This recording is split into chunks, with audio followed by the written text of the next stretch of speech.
दोस्तों विप्रो लिमिटेड की बात करें, इसको बोनस का बादशाह कहा जाता है और इसीलिए कहा जाता है क्योंकि इसने बहुत ही ज़बरदस्त लोगों को बोनस दिया है पिछले 10-15 साल में। बहुत ही शानदार बोनस के दम पे लोगों ने ज़बरदस्त पैसा भी कमाया और लगातार अच्छा डिविडेंड भी कंपनी देती है। अब यहाँ पे देख सकते हो कि पिछले एक साल में स्टॉक में काफ़ी ज़्यादा गिरावट भी हुई। अब रिजल्ट हमने देखा है Q3 का काफ़ी शानदार रहा है और इसके बाद में पॉजिटिव माहौल भी बना। स्टॉक फिर से 400 के लेवल के आसपास आ चुका है और तेजी से आगे बढ़ने को तैयार है, लेकिन आज कुछ दबाव देखने को मिला, लेकिन जल्द यहाँ पे तेजी बन सकती है। यहाँ पे विप्रो की तरफ से दो बड़ी गुड न्यूज निकल के आ रही है जिनको हम एक एक करके डिस्कस करने वाले। यहाँ पे विप्रो के कल हमने टारगेट भी डिस्कस किए, काफ़ी शानदार टारगेट निकल के आ रहे हैं, चाहे ग्लोबल ब्रोकरेज हाउस हो या फिर हमारे घरेलू ब्रोकरेज हाउस, सारे के सारे विप्रो को लेकर बुलिश है। अब यहाँ पे आप देख सकते हो कि आईटी सेक्टर पे अभी दबाव तो बना हुआ है क्योंकि इनका जो बिजनेस है वो पूरे ग्लोबल लेवल पे है और ऐसे में अगर आप देखें तो जियोपॉलिटिकल टेंशन तो चल ही रहा है, रसिया यूक्रेन का युद्ध अभी भी जारी है, तो यूरोपियन बाजार में दबाव देखने को मिल रहा है। इसके अलावा जो सबसे बड़ी प्रॉब्लम है वो इन्फ्लेशन की है, उसका इफेक्ट देखने को मिल रहा है। तो ऐसे में आईटी कंपनियों का कारोबार थोड़ा सा दबाव में तो दिखाई दे रहा है, लेकिन गिरावट भी काफ़ी ज़्यादा हो चुकी है। विप्रो का शेयर काफ़ी ज़्यादा डिस्काउंट में मिल रहा है, तो ऐसे में इतना आप नीचे जाने की संभावना कम है और ऊपर जाने की संभावना बहुत ज़्यादा है, तो डिप में खरीदारी का मौका यहाँ पे बनता है। तो इन सारी बातों को समझेंगे इस वीडियो के माध्यम से। आज बाजार के लिए जो सबसे अच्छी खबर निकल कर आई कि आज एफआई की बिकवाली से ज़्यादा खरीदारी है। ये बहुत दिन के बाद फिर से हमें देखने को मिला है क्योंकि पिछले काफ़ी समय से यानी नए साल की जब से शुरुआत हुई एफआई लगातार बाजार में बिकवाली ही करी है। 17 जनवरी को यानी परसों उन्होंने करीब 211 करोड़ रुपये की खरीदारी की थी। कल फिर से उनकी बिकवाली हुई थी, लेकिन आज अच्छी खबर यह है कि उन्होंने 399 करोड़ की प्योर खरीदारी की है, यानी उनकी बिकवाली से ज़्यादा खरीदारी है और ये एक पॉजिटिव ट्रिगर है। एक तरह से देखें तो एफआई फिर से बाजार में खरीदारी शुरू कर चुके हैं, धीरे धीरे ये अमाउंट आपको बढ़ती हुई दिखाई देगी, यानी उनका भरोसा फिर से बाजार पर लौटा है। उनको लग रहा है कि अब बाजार में ज़्यादा गिरावट की संभावना नहीं है। और वैसे भी देखें तो इंडिया ग्लोबली लेवल पर देखें तो काफ़ी मजबूत हो रही है, उनकी इकोनॉमी भी ग्रो कर रही है इंडिया की, और दूसरे जो बाजार है वो इतने कमज़ोर दिखाई दे रहे हैं। सबसे जो बड़ी बात है विप्रो में आज की शुरुआत देखें तो 402 पर हुई, यानी निगेटिव शुरुआती हुई। कल की क्लोजिंग 403 की थी, लो बना 398 का, यानी इंट्राडे में स्टॉक 400 से नीचे भी गया, हाई है 404 का और अंत में क्लोजिंग 403 पर ही रही, यानी लगभग कल की क्लोजिंग के आसपास ही रही है। मामूली सी खाली देखने के लिए गिरावट है, यानी 0.050% की मामूली सी गिरावट है। क्लोजिंग कल की यानी फ्लैट क्लोजिंग देखने को मिलेगी। यहाँ पे आप देखें तो 372 इसका 52 वीक का लो है और हाई 631 का है। तो आप देख ही सकते हो स्टॉक ऊपर के लेवल से बहुत ज़्यादा करेक्ट हो चुका है, ऐसे में ऊपर जाने की संभावना ज़्यादा है।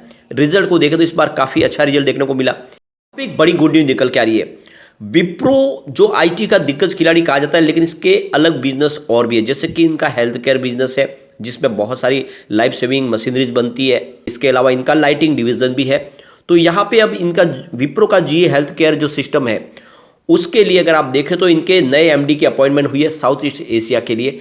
तो यहाँ पे आप देख सकते हो कि चैतन्य सरवाते होंगे इनके नए एमडी, जो साउथ ईस्ट एशिया का कार्यक्रम पूरा का पूरा काम संभालेंगे और इनकी जो कारोबार की जो शुरुआत है वो 13 फरवरी 2023 से होंगी। और वो है यहाँ पे देखें तो विप्रो जी हेल्थ केयर के जो सीईओ है इंटरनेशनल, उनको यहाँ पे रिपोर्ट करेंगे।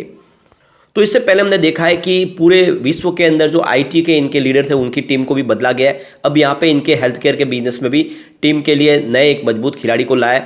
इनके अनुभव का यहाँ पे काम का फायदा मिलने वाला है विप्रो को, और इस वजह से विप्रो एक नए तरीके से अपने बिजनेस को आगे बढ़ा पाएंगे। तो कुल मिला के विप्रो मैनेजमेंट में लगातार बदलाव कर रहे और एक बहुत बड़ा ये पॉजिटिव ट्रिगर है। तो यहाँ पे इस मौके पे देखें तो अजीम प्रेम जी जो चेयरमैन है विप्रो जी हेल्थ केयर और विप्रो इंटरप्राइज के, उनका कहना है कि हम एक नई अपॉइंटमेंट करके बहुत ज़्यादा खुश है, हमको बहुत ज़्यादा कॉन्फिडेंस है कि वो हमारे बिजनेस को तेज़ी से आगे बढ़ा पाएंगे, क्योंकि हमें एक मजबूत टीम की ज़रूरत है जो बिजनेस में एक नया इनोवेशन लाए। और जैसे कि अगर आप देखें तो हेल्थ केयर सेक्टर में बहुत सारी प्रचुर संभावना है और इसीलिए आप देखें तो इनके पास काफ़ी ज़्यादा अनुभव है। पिछले आप देखें तो 12 साल का इनके पास अनुभव है। इससे पहले उन्होंने काफ़ी देशों में सेवाएं दी है जिसमें कोरिया, ऑस्ट्रेलिया, न्यूजीलैंड शामिल है, तो काफ़ी ज़्यादा उनके पास अनुभव है ग्लोबल लेवल का। इसके अलावा इन्होंने एक बड़ा डिसीजन और लिया विप्रो ने कनाडा के कस्टमर्स के लिए AWS लॉन्च पैड सेंटर खोला है और इसके माध्यम से जो कनाडा के जो कस्टमर्स हैं उनको क्लाउड बेस पे एक कारोबार में और तेज़ी आएगी और विप्रो का जो AWS की जो सेवा है उनको मिल पाएगी।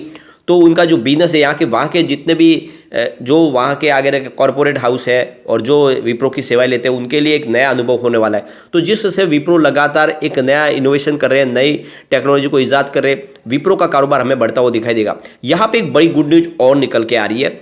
जिस तरह से देखें तो बहुत सारी जो कंपनियां, चाहे बड़ी बड़ी दिग्गज कंपनियां लगातार अपने एम्प्लॉयज़ की छंटनी कर रही है। इसमें बहुत सारे शामिल है, जिसमें आप देख सकते हो कि ट्विटर हो, फिर मेटा है, अमेजोन है, या फिर यहाँ पे माइक्रोसॉफ्ट है, सारे के सारे अपने एम्प्लॉयज़ की छंटनी कर रहे हैं, एम्प्लॉयज़ की नौकरियां जा रही है वहाँ पे। लेकिन एक जो बड़ी गुड न्यूज निकल के आ रही है कि टीसीएस और विप्रो इस समय और अपने एम्प्लॉयज़ की भर्ती करने जा रहे हैं। तो यहाँ पे जो लेटेस्ट अपडेट निकल के आ रही है, विप्रो 8000 नए फ्रेशर को अपॉइंट करने की प्लान कर रही है। तो ये बहुत बड़ी बात है। कैंपस हायरिंग के माध्यम से विप्रो 8000 नए एम्प्लॉयज़ को अपनी कंपनी में शामिल करने जा रहे हैं। तो इसका मतलब ये हो गया कि विप्रो का कारोबार बढ़ रहा है। तभी ऐसे समय में जब ग्लोबल लेवल पर बड़ी बड़ी कंपनियां जॉब से निकाल रही है अपने एम्प्लॉयज़ को, ऐसे में 8000 नए एम्प्लॉयज़ को कंपनी में जॉब देना बड़ी बात हो जाती है। तो ये विप्रो ने जो बड़ा स्टेप उठाई, ये एक बड़ा सिग्नल है कि वाकई में विप्रो मजबूत हो रही है और इसका कारोबार बढ़ रहा है। अब यहाँ पे हम पिछले साल भर की इसकी परफॉर्मेंस देखेंगे, विप्रो की कैसी रही है आईटी सेक्टर के मुकाबले और बीएसई सेंसेक्स के मुकाबले, जिससे हमें समझ में आएगा कि विप्रो आगे तेजी से कैसे कारोबार करता हुआ हमें दिखाई दे सकता है। तो यहाँ पे अगर हम पिछले 5 साल की बात करें तो विप्रो ने हमें 10.5% का पॉजिटिव रिटर्न दिया है। इस दौरान बीएसई सेंसेक्स में हमने 11.53% की तेजी देखी है और बीएसई आईटी में 19.40% की तेजी देखी है। तो यहाँ पे जो विनर है वो बीएसई आईटी इंडेक्स है, विप्रो तीसरे नंबर पे। 3 ईयर के हिसाब से देखें तो विप्रो ने 17.12% का पॉजिटिव रिटर्न दिया है। इस दौरान बीएसई सेंसेक्स में हमने 13.21% की तेजी देखी है और बीएसई आईटी इंडेक्स में हमें 22.47% की तेजी देखने को मिली है। तो यहाँ पर भी आपको विनर बीएसई आईटी इंडेक्स ही दिखाई देगा। 1 ईयर के हिसाब से विप्रो में 36.30% का निगेटिव रिटर्न देखने को मिला है। इस दौरान बीएसई सेंसेक्स में 0.17% की तेजी है और बीएसई आईटी इंडेक्स भी 21.84% गिरा है। तो यहाँ पे विनर आपको बीएसई सेंसेक्स दिखाई देगा। अब 3 मंथ के हिसाब से देखें तो विप्रो ने 6.35% का जबरदस्त रिटर्न दिया है। इस दौरान बीएसई सेंसेक्स में हमने 3.22% की तेजी देखी है और बीएसई आईटी इंडेक्स में 3.74% की हमने तेजी देखी है। तो 3 मंथ से हिसाब से देखें तो विप्रो दोनों को पछाड़ के सेंसेक्स और आईटी को नंबर 1 बनाए। 1 मंथ के हिसाब से देखें तो विप्रो का रिटर्न 3.50% का है। इस दौरान बीएसई सेंसेक्स में हमें 0.78% का निगेटिव रिटर्न देखने को मिला और बीएसई आईटी इंडेक्स 2.82% दौड़ा है। तो 1 मंथ के हिसाब से भी विनर आपको यहाँ पे विप्रो ही दिखाई देगा। ईयर टू डेट के हिसाब से विप्रो का रिटर्न 2.71% का है और बीएसई सेंसेक्स में 0.03% की तेजी देखने को मिली है। बीएसई आईटी इंडेक्स 3.25% दौड़ा है। तो यहाँ पे विनर बीएसई आईटी इंडेक्स है। तो ये तो बात समझ में आ गई, पिछले 3 महीने से विप्रो में तेजी का दौर शुरू हो चुका है। स्टॉक आने वाले समय डेफिनेटली यहाँ से कमाल करेगा और काफ़ी ज़्यादा गिरावट हो चुकी है। तो इस मौके का हमें फायदा उठा के निवेश करना चाहिए। अब एक बार हम इसके पिवट लेवल को चेक कर लेते हैं। तो यहाँ से अगर गिरावट होती है तो 399 का फर्स्ट सपोर्ट है। वैसे इंट्राडे में ये सपोर्ट टूटा आज, लेकिन क्लोजिंग इसके ऊपर है। सेकंड सपोर्ट 395 का निकल के गया, यहाँ तक स्टॉक आया तो फिर नीचे गिरने की संभावना बनी तो 393 तक भी जा सकता है गिरावट के माहौल में। पॉजिटिव माहौल बना तो 405 का फर्स्ट रेजिस्टेंस है।